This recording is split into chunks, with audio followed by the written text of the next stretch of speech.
Hello, and welcome to this week's Career Chat. I'm Shannon Crooks, the Librarian 3 at the Hillcrest Heights branch. And each and every week on Wednesdays, we have a career chat where we have a guest in the community or beyond come on and tell us about their career. Teens and adults, we try to talk about any obstacles or struggles and even give you information on how to prepare for this career if it's of interest to you. So today, on today's episode, we have Vanecia Carr. She's a marketing director, and she's going to talk to us a little bit about her career in marketing. So Vanecia, the first question is, what is a marketing director and what are your job duties and responsibilities? So I would say first, I manage a team. That's probably the basics of it. So we have a team of people. Most of the folks on my team are pretty creative. The roles range from strategic marketing, so thinking about big picture, long-term research, understanding the markets, understanding what's going on, understanding the customers. And then we have folks who are more focused on specific customers, so they do more customer marketing. Then we have a creative team who does any advertising type things, so graphic design, writing, social media, any digital advertising, things like that. And then also we're responsible for communications. So we have some digital folks who do digital marketing. So anytime you see an advertisement online, anytime you get an email that you think is targeted specifically to you, it's probably a marketing automation tool that digital marketers have fed information into so that it can output information and emails to folks.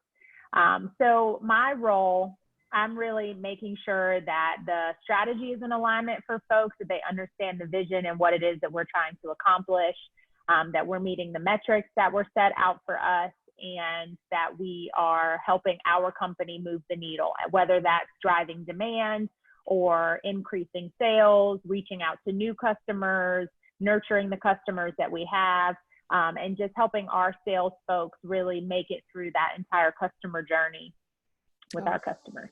Okay, so marketing essentially is advertising, correct? I would say that marketing is bigger than advertising. I would say advertising is a component of marketing. Mm-hmm.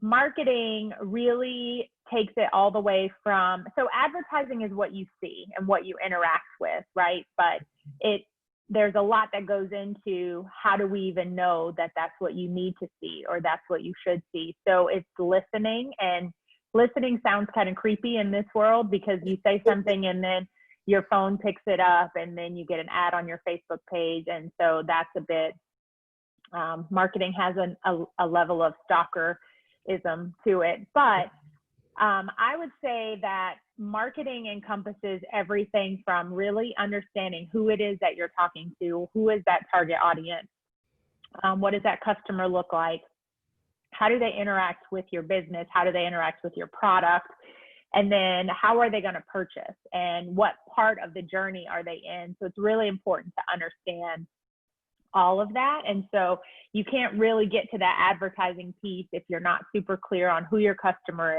is, what do they value, what do you as a company offer that aligns with that value, and then how do those things intersect. So it's an element of research involved in marketing. Okay. Absolutely. Wow. Absolutely. Cool. So Vanecia, how long have you been working in the industry? So I have been working for the company that I work for now it was 15 years in the pandemic in April. Mm-hmm. So I've been at the company for 15 years, and I have been in the marketing role, sort of managing the marketing function since 2013. Mm-hmm. Wow, that's a long time. Okay, so what was your educational path from high school to where you are now?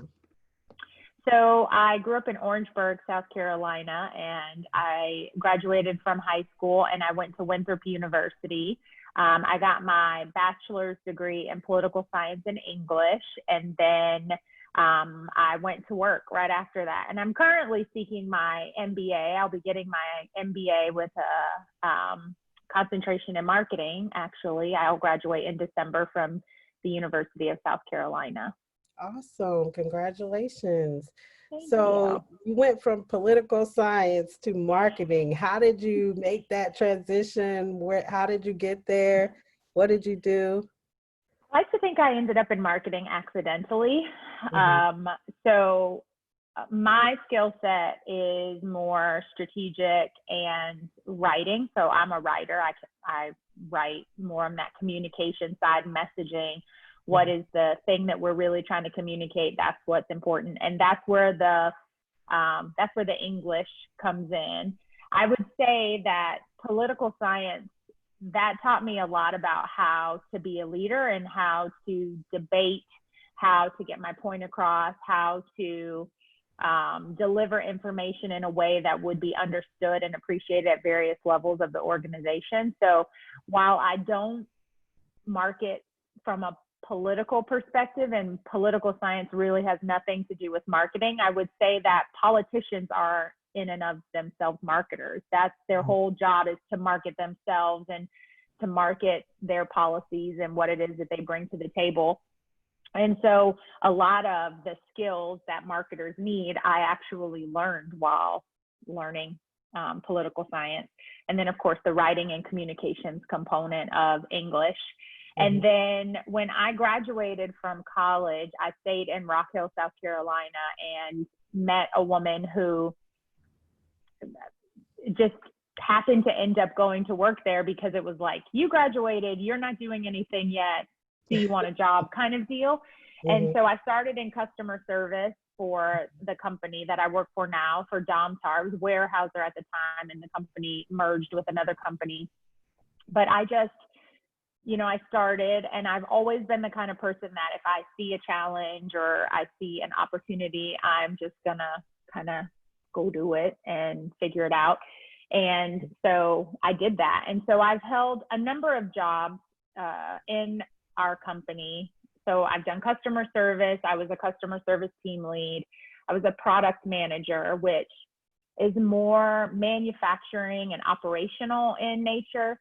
And so I learned a lot about how our company works, about profitability. And I think that in and of itself made me a better marketer, because now I can market the products that we sell in a way that I truly understand what all my marketing decisions how they might impact our system.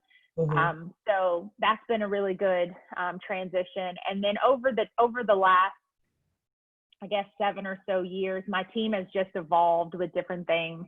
And we've transitioned from being more product focused to being customer focused. And I once had a role that was sort of broad, but for a specific product. And now I have a very narrow role from a marketing perspective, but it's for all of our customers and all of our product types across our whole business. So yeah, 15 years in total though. Wow.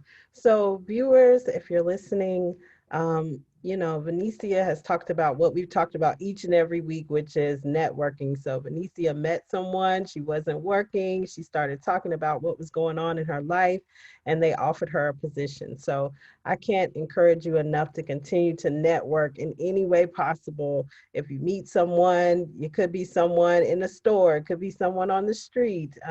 It could be someone in your current position now. They may know someone or may know a position that's open. So networking is key. Thank you for that, Vanecia. So I will add just one thing to that too. So it's networking, but it's also being okay with starting at the bottom and working your way up. Because a lot of times people look and they say, oh, you're pretty young and you're a director. I've been there for 15 years and I was a customer service rep. And so for me, I learned so much about my company and the people that work there that I wouldn't have gathered if I just were hired off the street as a marketing director. And so I think there's that, sometimes you want that big job, but that big job might not be available at the moment, or you might need to get your foot in the door and sort of, work your way through. So I would just say, it's networking, but it's also being willing to get your foot in the door. And you might have to do something for a period of time that isn't what your ideal end state is, but it can kind of open the door to get you toward that.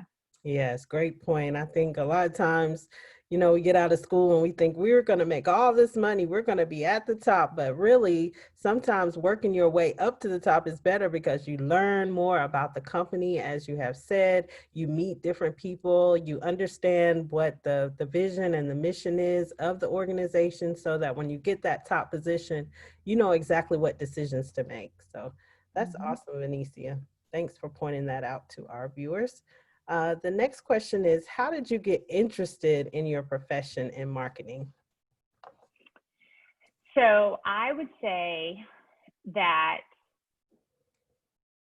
when I first started applying for the roles in the marketing team, which at the time was product management. So I was a customer service rep and I applied for a role in product management.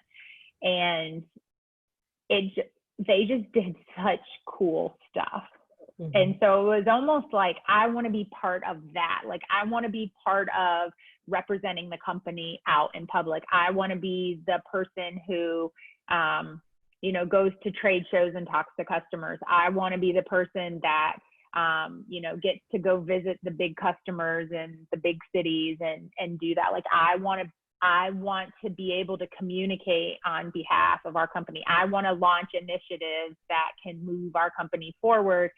And like, if that's what I want to do, marketing is where I need to be. So it was almost like I saw all this cool stuff happening, and it was like, I have to be a part of that. Like, I want to be a part of that, because there was just a lot of really interesting stuff going on. Our company was, our company is very big into sustainability. And so there were a lot of things happening from a sustainability perspective that I wanted to participate in from a communication perspective.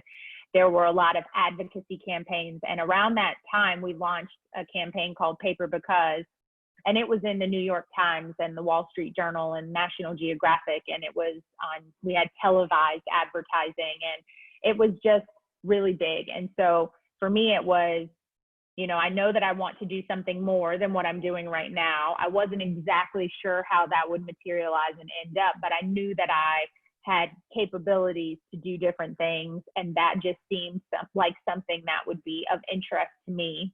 And that if I had the opportunity and I got my foot in the door, they would love me. And then the rest would be history. So you had a vision. So you said, this is where I want to be. Now I have to figure out how to get there.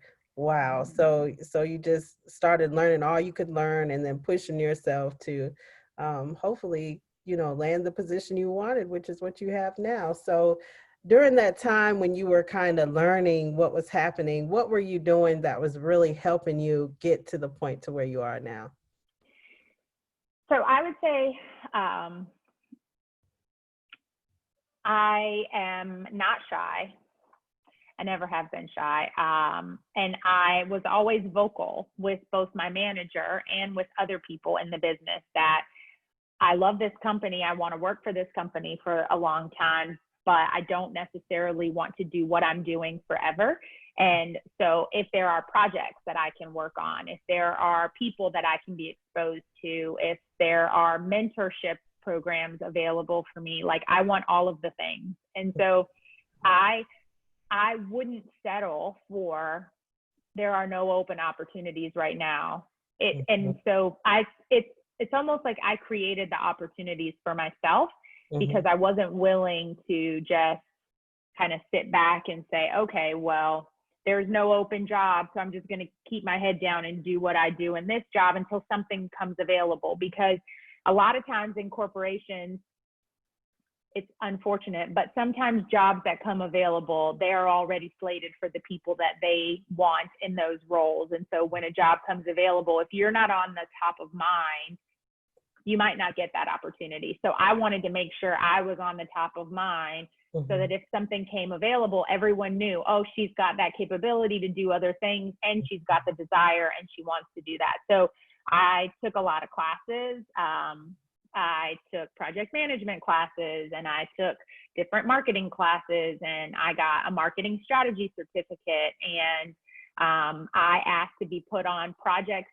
that were outside of my responsibility. So I remember working on a project that it was to look and do research on a market we weren't participating in to see if there was an opportunity for us to enter a new market. Mm-hmm. That was probably one of the best projects I've ever worked on. Mm-hmm. I knew absolutely nothing about the market. I knew absolutely nothing about that entire side of the business, but I learned a lot. And then it also gave me exposure and access to a completely different set of people within our company. Mm-hmm. So I just kept asking, like, okay, that project's done. Is there another project? Or if I saw a challenge or an opportunity, I just went to go figure out how to tackle it. Like, I didn't wait for people to tell me, okay, this is your next step, do that. And then once you do that, do that. Mm-hmm. I just kept coming up with stuff to do. And I think that was successful. Yes. So viewers, I hope you're paying attention, because what Vanecia has said is so important. If you're already in an industry or an organization, you want to move up, you see an opportunity, or you create an opportunity. And what Vanecia did was she created an opportunity. She talked to her boss. She said, hey, this is what I want to do. Are there any special projects I can be on? She got certificates. She took classes.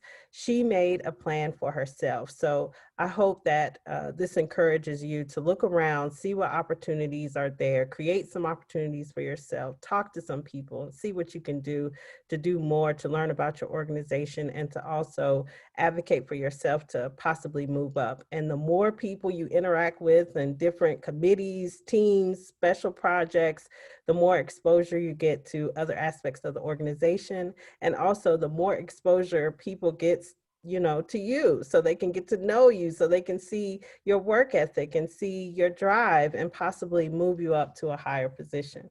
Thank you for that, Vanecia. So the next question is, how much time did you invest into getting to where you are? You said a little bit about that, but what else have you done? Wow, time. I guess I never really looked at it like that. Mm-hmm. I would say that I didn't just focus on the hours of the day. Like, I read a lot. I'm a reader. I'm an avid reader. I read a lot. I do a lot of sort of business development type stuff. I've had a coach for many years, and I continue to do that sort of thing just from a professional development perspective. But one of the things that, any millionaire, billionaire mindset type people will say, everybody has the same 24 hours in the day, and how you choose to use them is what, differentiates you from the next person. Mm-hmm. A lot of people say you shouldn't sleep 8 hours because that's a third of your day or whatever. I sleep 8 hours personally, because I feel like I need good rest to be productive. Me too. Like, I sleep 8 hours because I want to be at peace in my other 16 hours. But for me, I guess I don't look at it as, oh, I've got to put in this amount of time to do this thing. It just became a part of what I do as part of my sort of daily process. So, I might do a little morning meditation, or I might do a little yoga, and I might read a book. And I want to make sure that whatever it is I'm doing sort of fuels the mind, and doing a lot of sort of mindset exercises. And that really is what I think differentiated my process from maybe somebody else's process. Mm-hmm. And in that scenario, like, so basically what I'm saying is, I don't ever look at it like, oh, you have to put in 5 hours a day so that you can become a marketing director. Like, I don't know that would be the thing. It's that when you see an opportunity, seize the opportunity. When you don't see an opportunity, create an opportunity. Mm-hmm. And just have that constant mindset that things are happening for you, not to you. Mm-hmm. And so if you hit a roadblock or you get declined on a job, or, I've applied for jobs within my company that I didn't get. I've applied for jobs in other companies that I didn't get. Mm-hmm. And I just view that as, okay, either I'm not ready for that yet, Mm-hmm. or that's not big enough for me yet, and so it's just figuring out what's that mindset, but committing to, never settling for less than what I feel I am worthy of doing. And so that's just sort of how I've approached it. But I would say that there's always something that I'm doing, because new level, new devil, like, it's just because I'm a marketing director, that's not the top, that's not my ceiling. One day I'll be a CMO, Mm-hmm. or own my own marketing consultancy firm that does marketing for major corporations that feel like they can't do it all internally. So Mm-hmm. it's not, my marketing director is not my last job. Mm-hmm. So for me, it's just constantly thinking about, okay, now we're here, what's next? Mm-hmm. And it doesn't necessarily have to be a job title, or, you could be perfectly content with where you are and what you're doing. But for me, it's, I want to, even if my job title were to stay the same for the next 15 years, I want to contribute more than what I'm contributing today. And I want to add more value than what I'm adding today. And in order to do that, I have to constantly be fueling Mm-hmm. so that I can do that. Right. So Vanecia is talking about lifelong learning, which is what we've talked about on several episodes. I think mostly everybody who's come on this show has said, they're reading, they're working on their professional development, they're taking classes. And you talked about an important aspect, which is self-care. So making sure you're getting enough sleep at night, making sure you are reading, making sure you are exercising or doing some type of hobby, just always making sure you have a positive mindset. And then also understanding that, where you are may not be where you're going to be forever, and always thinking ahead and being positive about the future and failing forward. We've talked about that. If you don't get that position you want, it's okay. You can continue to work. It may not be for you. Work on something else or keep working towards trying to get that in the future, but just don't stop learning. So thank you for that. Next question, Vanecia, is what kind of obstacles did you face in the pursuit of your profession? You gave us a few, but what else happened? So I would say maybe trusting the wrong people has been an issue. So when I would say I was pretty early in my career, and I, had started down the I want to do other things journey. Mm-hmm. And some people don't like that. Mm-hmm. Some people feel threatened by that. And so sometimes there will be people who will try to sabotage you. And that happened to me once, and it caught me so off guard. And so I would say, everybody doesn't need to know your plans. Everybody doesn't need to know, what you intend to do, how you intend to do it. Like, everyone doesn't need to know every move that you're going to make. And sometimes putting your trust in the wrong people or the wrong type of people can really be a stumbling block, because there are some people, especially in major corporations, where, maybe they've been around for a long time, or maybe they don't want to do more in their job, and the only thing standing between you and the next level is their job. Mm-hmm. Then they might feel threatened by you. And that has happened to me on a couple of occasions. And so I've learned from that in, trying to make my efforts in, career growth not make other people feel threatened. Like, I don't want your job. I want to do something different, but that doesn't mean I want your job. Mm-hmm. If I end up with your job, great, but Mm-hmm. I'm not out to get your job. And so it's, really understanding that it's not to go out and try to, get somebody else's job, or, try to attack someone's position, but it's really to constantly want to grow. And that's why I said it's important that it doesn't have to be a job title change. Mm-hmm. And I'll use this example because I have a lot of people on my team, and, through the pandemic, the question has been like, okay, well, maybe we're not doing the things we normally do. You know, what can I do to still contribute? And I've said to each and every one of them, I want you to figure out what you should do to contribute, you know, because one, you'll be more fulfilled if you can have a hand in the things that you're doing and the things that you think will help the company at the same time. And then it shows your initiative, your level of initiative, your level of interest and drive. And there have been some really cool things that we have done in this time that maybe we wouldn't have had time to do before because things were crazy before the pandemic. But now we're doing things differently.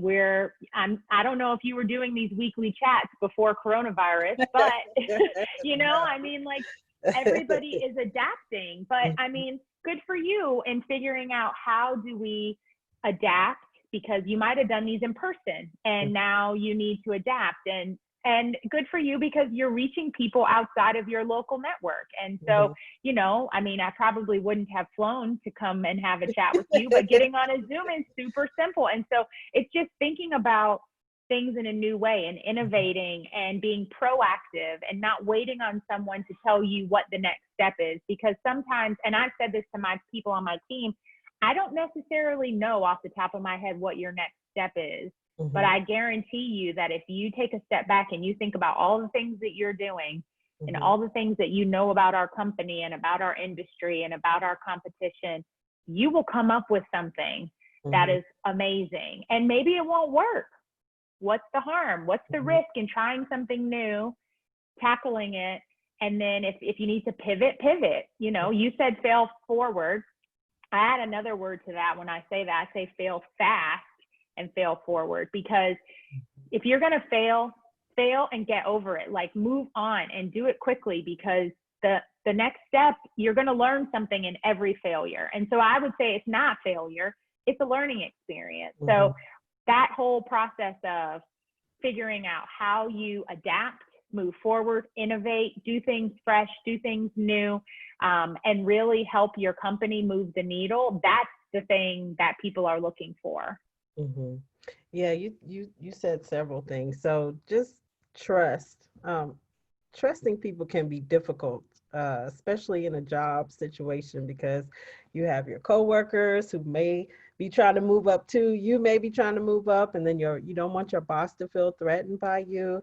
So what do you do in that situation to, you know, still work on you to try to advance, but not, you know, necessarily make people feel threatened by you? What exactly did you do? I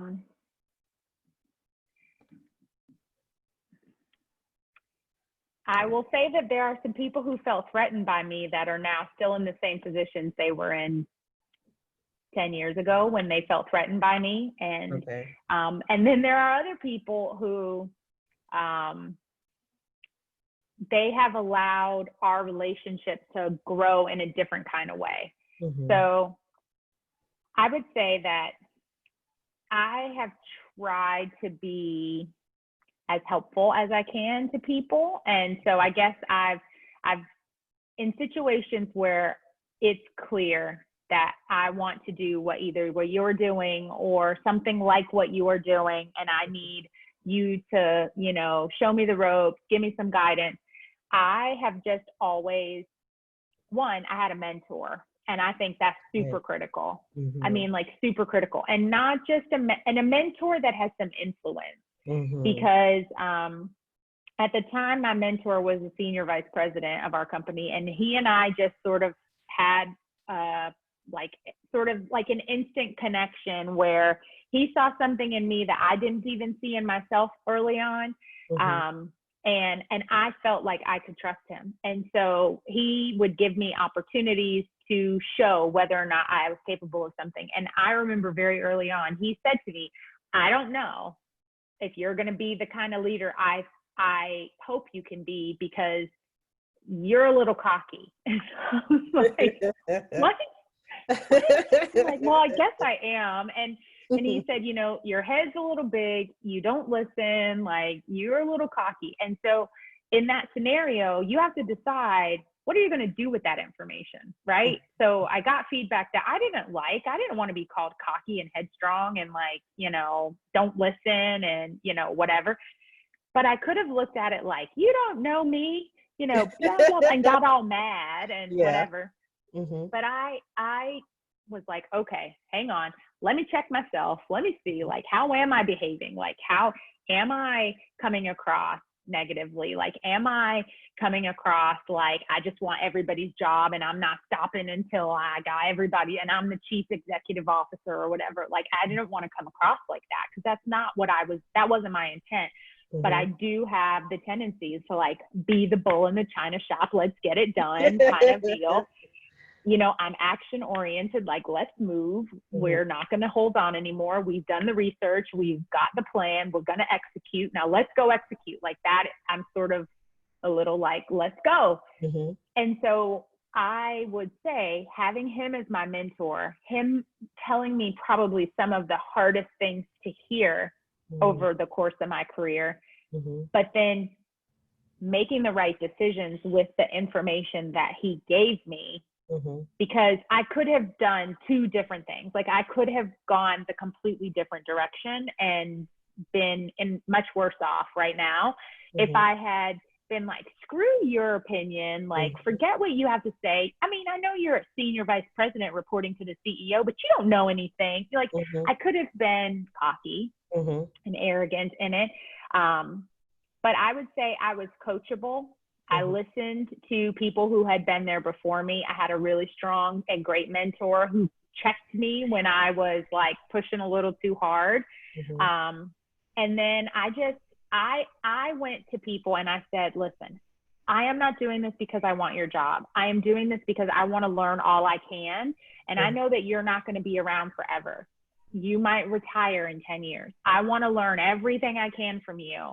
And so it was more like, I approached them like, I want to learn from you. I want to understand how you got to where you are. I want to understand how you would approach this situation. And then there were even people, there was a woman and she was amazing. And I said to her, at least once a week, I would go to her office and I would say, I don't need anything from you. I just want to tell you about this situation and ask you how you would approach it. And she would give me her thoughts, and there I was building another relationship. I was networking, and she didn't feel like I was trying to take her job. She was like, oh, here's this girl that wants to learn, and I'm gonna teach her.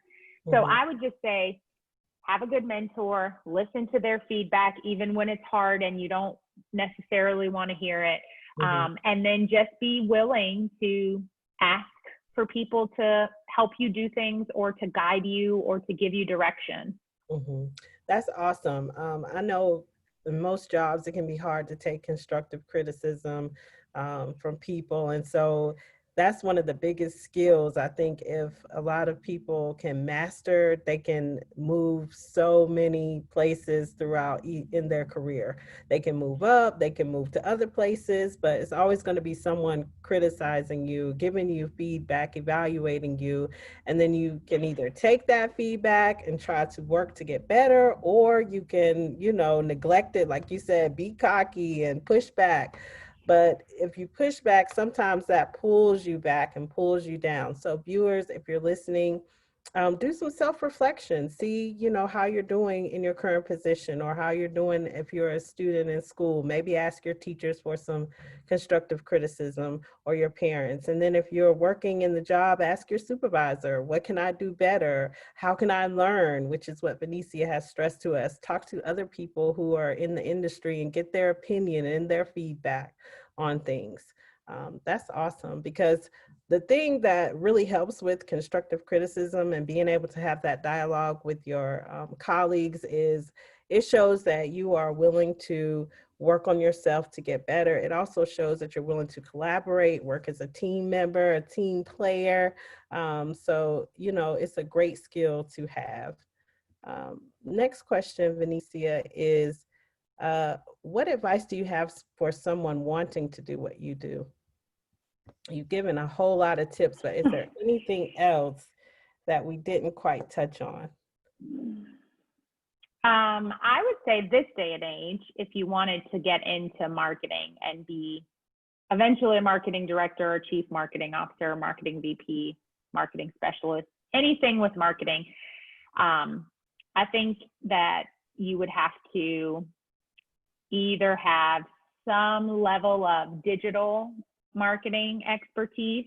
So maybe that's some classes, some online classes, or joining like a local marketing association. There are lots that are, they allow students in or young professionals with either a free membership or a highly discounted membership, and you can learn, you can network, you can go to different events. Prior to being trapped in the house, we used to have all kinds of events, you know, in Charlotte where the marketers would all come together, and then they would listen to a speaker and we'd hear, you know, a monthly thing. And I would tell you that there have been so many people that have just walked up to me and introduced themselves. They might be students, they might be, you know, fresh out of college that, you know, want to get into things. And they just came to network because they know that all the marketers in town are going to be there. So, you know, joining the local, it's AMA, American Marketing Association, or Association of National Advertisers. They have local events. Joining those, or even if you don't join them, just going to the, you know, the monthly meetings. There are virtual now, and it's super easy to join all kinds of things. So I would say networking, that's a big thing, making sure that you're staying in front of the kind of people that you want to work with and be around. The other, if you have the opportunity, once you've networked and you've found someone, like, see if they can give you some guidance. I speak at a local college. I've actually been to Winthrop a couple of times. I've been to University of South Carolina at Upstate, and there have been students that have like attacked me at the end. Like, please, can you give me your business card? Can we talk? And that's fine. You know, internships are also a really big thing. I know you said you have teens and you have college students, so internships are huge. They weren't as huge of a thing when I was in college. I call it a fake internship. It wasn't even a real internship. I interned for a local politician, and I feel like he just got free labor out of me.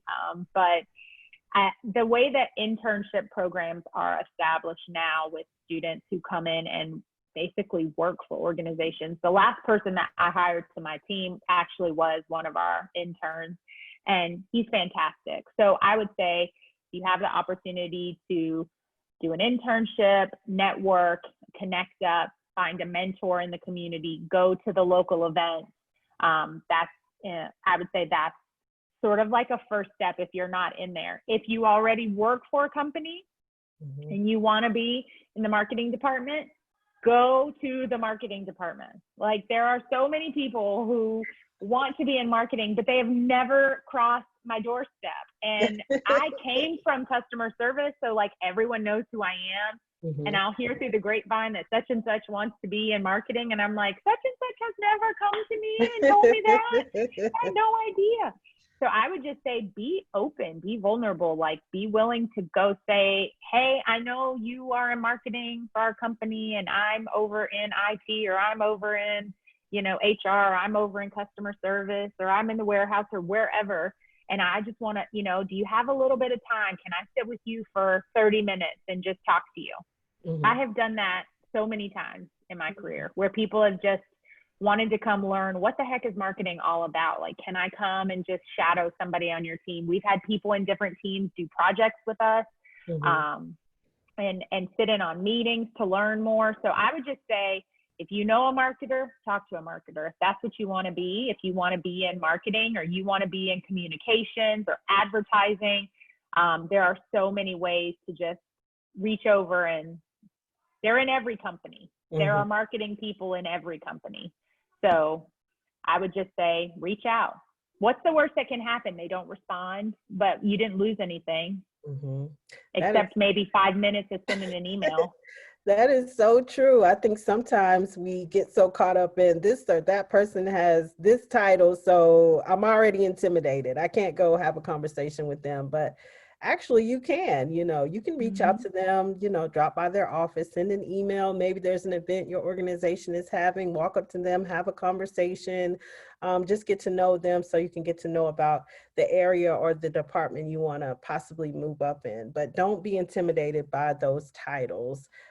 So I many people are. I will just tell you, everybody who has a big title was once a warehouse delivery forklift driver, was once a customer service rep, was once an inside sales rep, was once, entry level finance person. Every CFO worked as a finance person Mhm. at some point. Every CEO probably had a sales job or something, And so I think if you think about it like that, if that's what you want to do and that's the path you want to take, you need somebody to help you get there and kind of help you figure out what the right moves might be. And every single big title started with an entry level title. Nobody graduated from college as a CEO except for like maybe Mark Zuckerberg, but like he's not a good example. So Exactly. everybody starts somewhere. So Right. don't let the titles like sway you. Cause Yes. I don't know. I don't care about what my title is when it comes to like interacting with people. We're all humans and everybody has a story to share and the story to tell and the Mhm. value to contribute. So Awesome. Yes. Great point. So next question, Vanecia, can you compare and contrast the different jobs you've had? yeah. So so I'll start with customer service. So customer service, I loved being in customer service. I got to meet so many people. I learned a lot about our customers. I learned a lot about our company. I knew how to do all kinds of things in our system. And that was sort of where I got my footing and my grounding.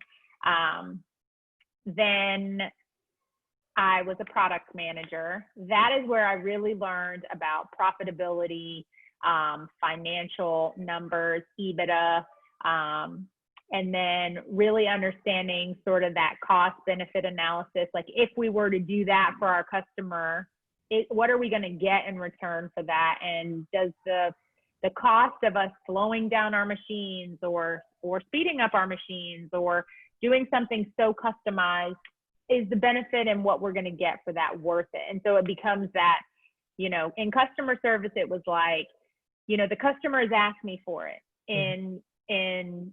In product management, it was, okay, can we do it? Should we do it?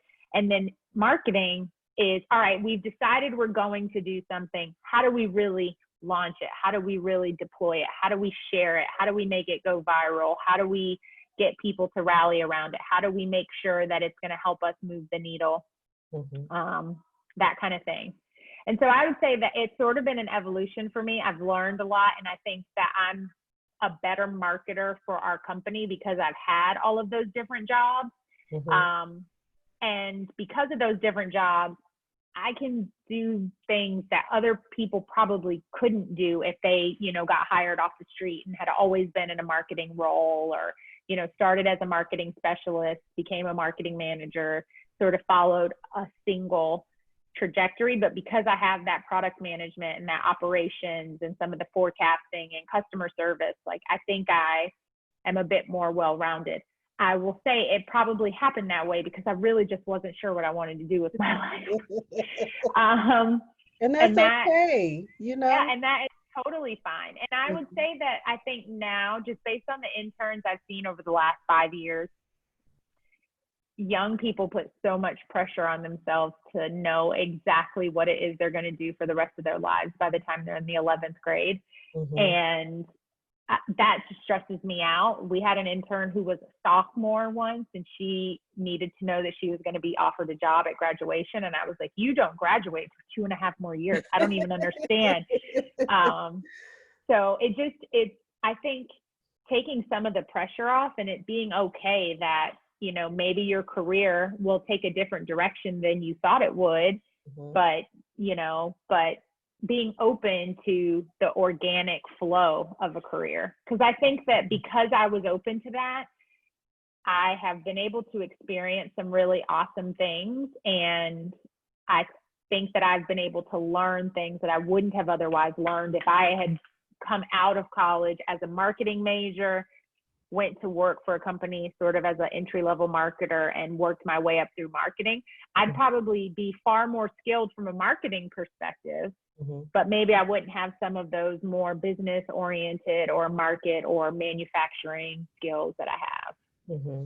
That's a great point. I think sometimes we have this huge plan for ourselves, and we don't want to deviate from that plan. We don't want to get off our path.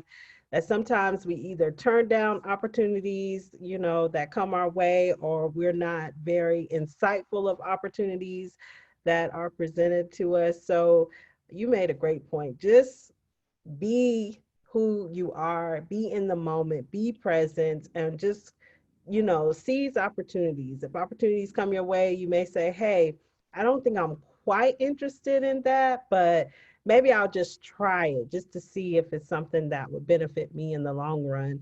And no matter what experience you get throughout your career, you can use those skills. And we've talked about transferable skills, which Vanecia has told us about too today, is you just keep building, building, building, and then you can take those skills in other positions. No, it may not be the same exact position, but like you said, customer service. You could take customer service now to marketing, but you're marketing to a different type of customer. So it's the same way in really any position. You can take skills that you've built throughout your time working and possibly shift them to other positions. So thank you for that, Vanecia.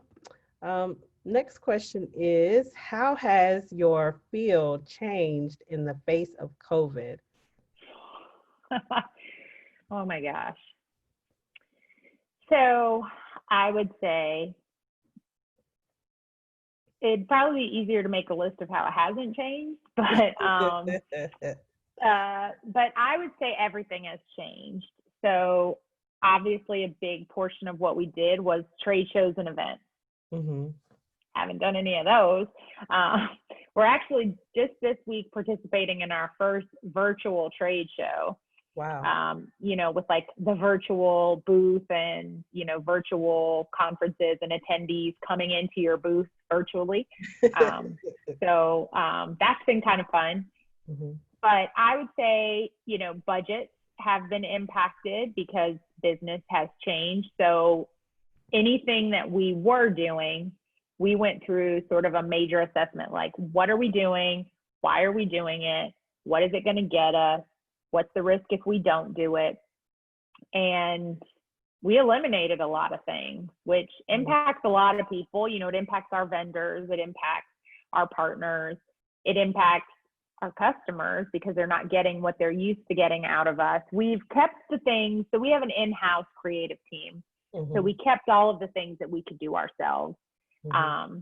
But then there are some things that we said, okay, well, maybe we shouldn't print that right now, or maybe we'll do this later. So it impacted our tone. I would say our tone is what changed drastically in the very beginning.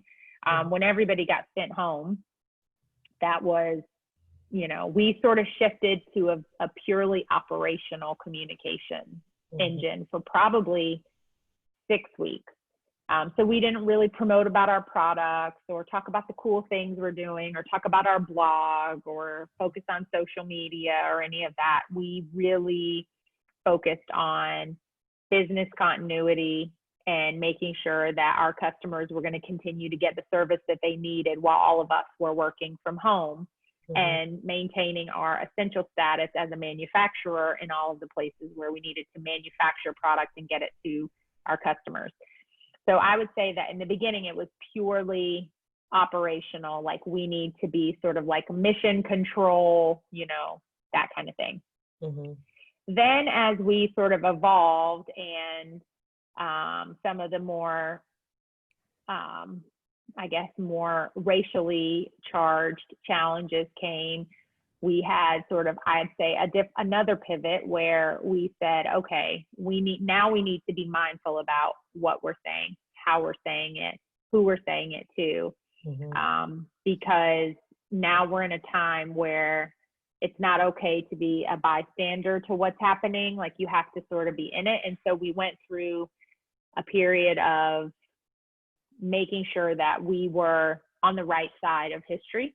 And so that was a big impact. And then now I would say, it seems to me like, even though a lot of people are still working from home, it seems to me like companies have fallen into a groove about where they are and how they're going to operate. So business has declined, but it's sort of it's like we've hit a new normal where people seem to be settled at home. People seem to be settled into a new rhythm for communicating. So we, from a communication and marketing perspective, seem to be kind of in a more normal rhythm now. So, but I would say that, a lot of what we do is in person, whether it's meetings, events, trainings, trade shows, and not doing any of that. So we've really shifted and made sure that we could pivot to virtual and be virtually excellent. Because if you're not virtually excellent, then, I think people are a bit fatigued from all the Zoom calls and all the WebEx meetings and all of that. So you have to figure out how you can make those as meaningful and impactful as possible. So that's been a big focus for us as well. And really figuring out, how do we make sure that we capitalize on all the things we're doing digitally, because everyone's online. I think everyone's screen time is like multiple hours per day. So it's like, how do you tap into your target audience and hit them while they're scrolling through TikTok or scrolling through Facebook or whatever it is. So it's just really making sure that your targeting is right and you're reaching the right customers with the right messages for the right time. Okay. So viewers, if you're not tech savvy right now, it's okay. But if you're trying to get into today's job market, it might be a good idea to learn more tech. So any way you can learn about any of the social media platforms, or if you can learn about Zoom, now's the time to try to play with some of these things. A lot of these platforms offer free or a basic, subscription or some type of way for you to access it. You don't have access maybe to all of the different features of it, but you can just try it out and see if it's something that you can do. And then from there, when you get ready to go for that interview, you can say, hey, yeah, I have used Zoom, or hey, yeah, I have used some of the social media platforms, because some of the jobs now are relying solely on those to communicate. So excellent. So Vanecia, last question. When you first started in your training or education, where did you think you would be? So in college? Yes. So I went to college with the full intention of being a lawyer. I was going to be a criminal defense attorney. And I actually, when I graduated from Winthrop, I was accepted into a criminal justice program and started that, and quickly felt like I might end up being like taken out by a mobster's family with just some of the things. And so I think in hindsight, like, I would have loved that. I would have loved, fighting for the underserved and fighting for the person who's innocent and all of that. So that's where I was starting. That's where it was all going to happen. Like, I was going to be this big defense attorney that was going to get all the innocent people off and all of that. And it just didn't work out that way. And I'm so thankful because I think that I've made some really cool relationships. I've learned a lot of really cool things. And then I realized that I probably would not want to be a lawyer. It would be so, just watching a law, a criminal court case on a movie just really just breaks my heart. And so I think I'm a little too heart soft, even though I'm a one tough cookie. I think I'm just a little too heart soft to be a criminal attorney, but I can really do some marketing. So okay. maybe one day in my lifetime, I will do some marketing for an attorney's office. Yes. So, and then my worlds will collide, and best of both worlds. Like full circle. Yep, full circle. Okay, so Vanecia, this is the last question for me, and it's basically what are the resources the library offers to people who are new to the job market? Maybe you're changing careers or looking for new work because of COVID-19. Basically, you can go to our website at pgcmls.info, go to our online library, visit our jobs and careers section, and from there are 3 areas you can take a look at: Brainfuse, Career Transitions, and Learning Express Library. There you can do career assessments, you can work on your resume, maybe your cover letter needs updating. If you are a student and you're looking to go to college, there are practice tests for college students entering in for the first time. There's tutorials for basic skills such as math, reading, and writing. There's all sorts of things there. Visit us at any time, 24 hours a day, 7 days a week. You can visit our website. You just need your library card to access certain features. Again, Vanecia, thank you for joining us today. I enjoyed our conversation. I learned so much about marketing. I'm sure our viewers learned too. We really appreciate you joining us. Thank you for having me. It was fun. Yes. Okay, viewers, continue to stay safe. We'll see you next week for another career chat. Thank you and goodbye.